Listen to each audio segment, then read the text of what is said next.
Pai ni phaing koi rapor ni West Karbi Anglong Hamren Arong Supia Long Cabinet Minister Siri Ranjit Kumar Das Assam Gov Pen Kahumri se Hamren Habe Dengja Pathwa Klamalong District Resource Center Foundation Stone Anong e Ingputekang Assam Forest Atum Chitong Dun Pen Thengpi Arong Tame e Som Tekang se Mai Pangcheng Pon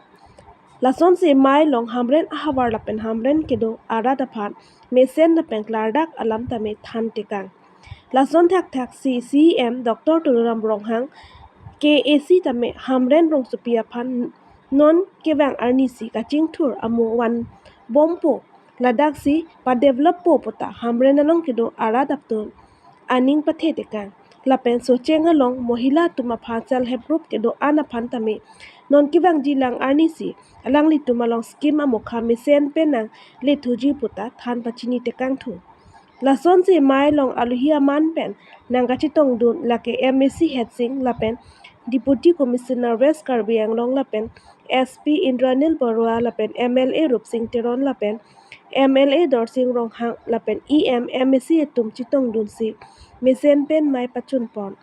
Hamren pen Bikram Tokbi report News 18 Difu The Honorable MP Sir Omar Singh Tiso গতিকে সকলো শ্ৰদ্ধাৰ sir আৰু উপস্থিত ৰাইজক আমাৰ তৰফৰ পৰা আদৰণি জনাইছোঁ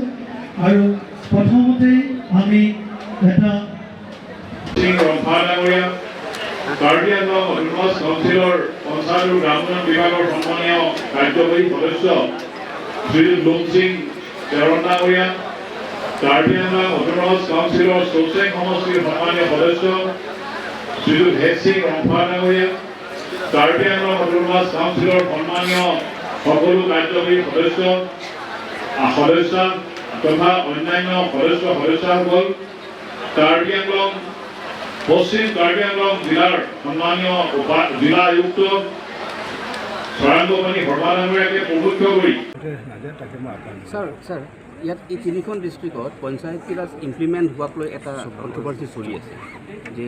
ইয়াত পঞ্চায়তী ৰাজ ইমপ্লিমেণ্ট কৰিব গৈ আছে বুলি চৰকাৰে এই সন্দৰ্ভত আপুনি কি কয়? এইটো কণ্ট্ৰভাৰ্চি চলি আছে, কণ্ট্ৰভাৰ্চি কৰাইছে